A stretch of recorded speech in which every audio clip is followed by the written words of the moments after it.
Today, we're going to look at three specific areas focused on the independence movement in North America. We're going to look specifically at some of the advantages and disadvantages for both the British and the American side, specifically look at some key events throughout the Revolution, and then finally look at the idea of the legacy of the independence movement in this region. So, for your summative for this unit, you're going to do the same thing, but for an independence movement in South and Central America. So, you're going to want to kind of follow the ideas of what I'm presenting to you in this example of this presentation. So, let's start with British advantages. Look, England was one of the more powerful countries in the world. They had 8 million people compared to 2.5 million living in America. Not only that, but in the American colonies, the British were supported by most of the native tribes because there had been previous agreements that the British had said that they would not move beyond the Appalachian Range into the Ohio River Valley, which were the actions of most of the American colonists. And so the native people were siding with the British, who had promised that they would control their citizens from expanding westward. The British had around 48,000 troops. Included in that were 18,000 mercenaries, as well as the use of 300 naval ships. And specifically, they had more money and a lot of support at home to favorably deal with what is the rebellion or revolution in the Americas. Now, the American problems were many. There were specifically the fact that they were broken up into 13 different interpretations. And when you got into more depth about those differences between the slave and non-slave colonies, it was a very difficult sell for unity. There were only 20,000 men, and they had a hard time keeping them in the army because they couldn't pay them. Their militias were just small bands of young and sometimes even older men who didn't have a lot of military experience.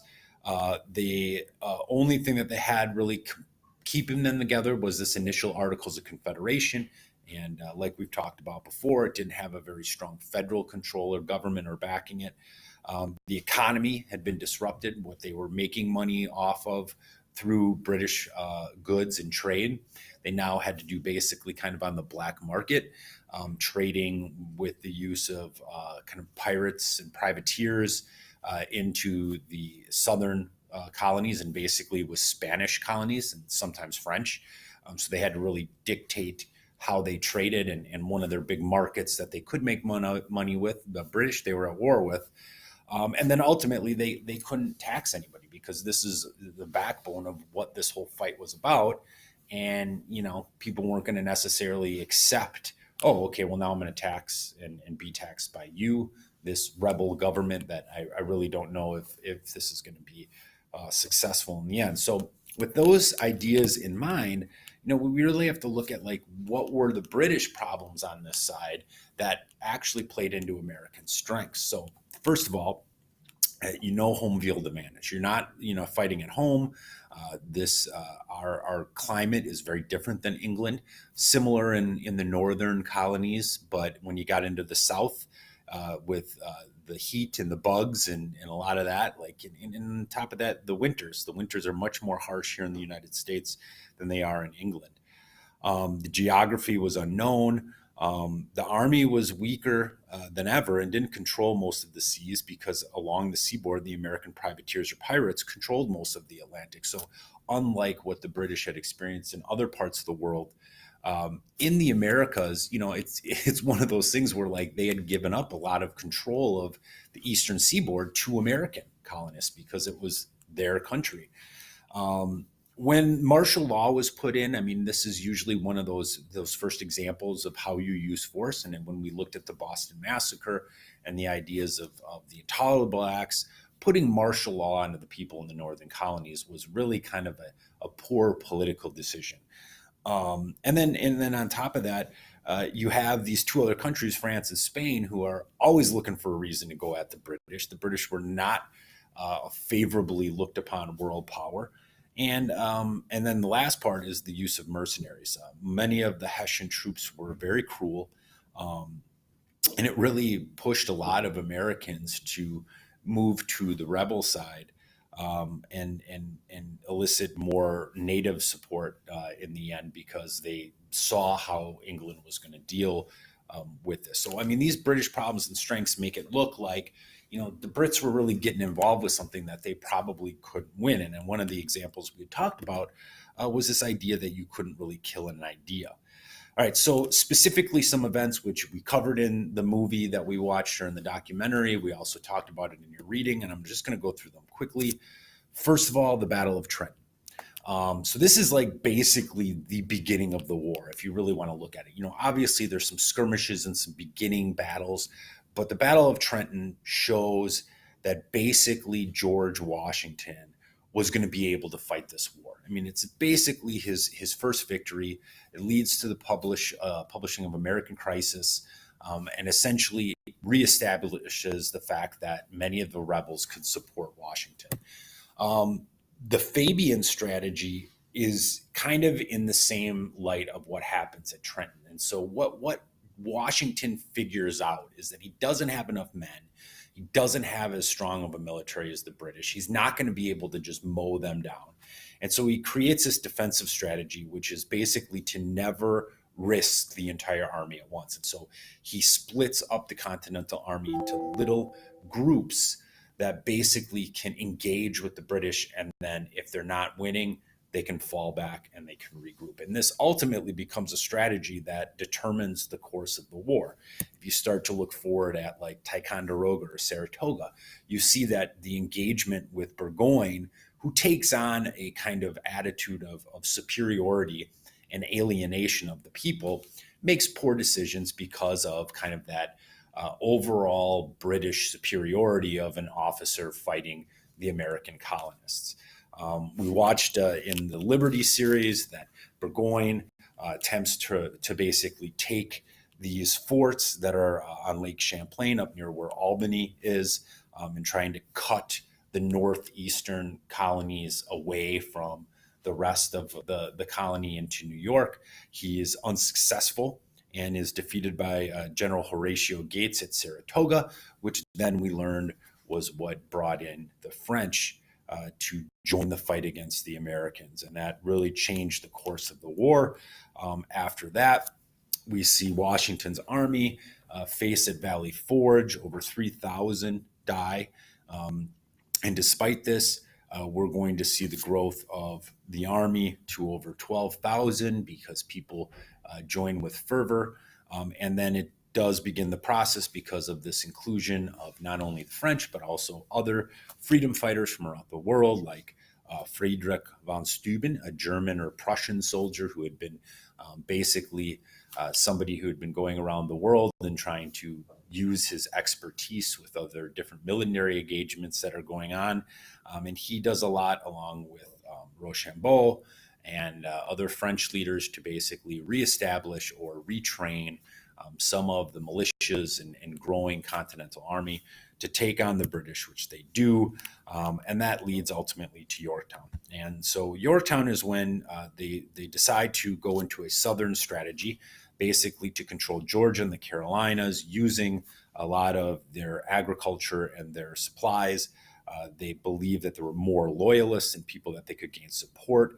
He goes into Yorktown, Cornwallis does, and tries to continually contact or connect with General Clinton in engagements. But at Yorktown, he finds himself surrounded by the French fleet, and he has to go into this fort, and basically they are surrounded, and there is a surge that happens that they eventually take over and defeat him. Now, despite them losing, there's still fighting that is going all around the colonies. And so while this war ends, it's interesting because, they're going to fight again. And a War of 1812 occurs once we've established the U.S. Constitution and we start heading westward, and we engage with a lot of the native tribes that have now befriended the British through Canada. We're going to see kind of a part two. So that really brings a lot of the questions of like, was or when or how did this war end? And whether the British really lost at this point or they lost at a different point. So that's one of the things we're going to discuss in one of the class periods in a philosophical chairs of that kind of question of Did the Americans win, or did the British just lose?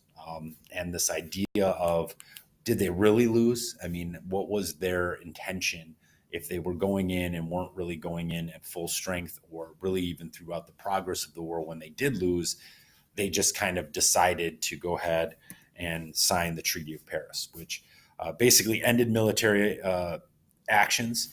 They chose to evacuate New York, Charleston, and Savannah in 1782.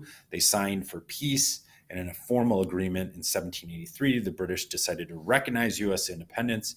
They granted liberty to fish in the Atlantic to the American fleet. The U.S. agreed not to attack British merchants anymore. And Britain, in the end, gave up Florida to Spain. And so that was kind of where the agreements ended up with the Treaty of Paris. So now let's look at the idea of the legacy of the war. So the question that we have here is just how revolutionary was this revolution? And here are some quotes that I'd like you to take a look at from different historians. So Daniel Burstein, basically with the understanding that there was no sequel, we had separated, we were accomplished of our goal. Colin Bonwick discusses a little bit about the internal revolution, saying that what was going on throughout the revolution is just as much about independence from Britain, but also developing issues that will come forward. Gordon Wood has a discussion in the major problem in American history, and I know the bottom of this is kind of cut off, but he's basically arguing that this is not necessarily independence, but basically a time set in motion of what will be complete ideological and social forces that will doom the issue of slavery, making slavery the focal point of the legacy in the American Revolution.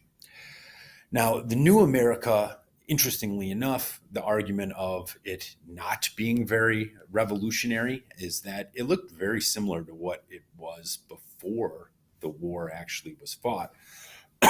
There was little advancement for poor white men. Black men and women were still basically excluded from all ideas of politics and society. And really, it came down to just that the British were kicked out. So the British just didn't have a military there anymore. But I mean, obviously, with the most powerful country in the world, it's likely that there's going to still be some sort of relationship there. So this is the argument that the new America really wasn't very much different than the colonial America. Still, it was different in some ways from its colonial past. John Adams argued that the mindset alone was something that changed because what's happening is that the people are now not calling themselves British anymore. They were American.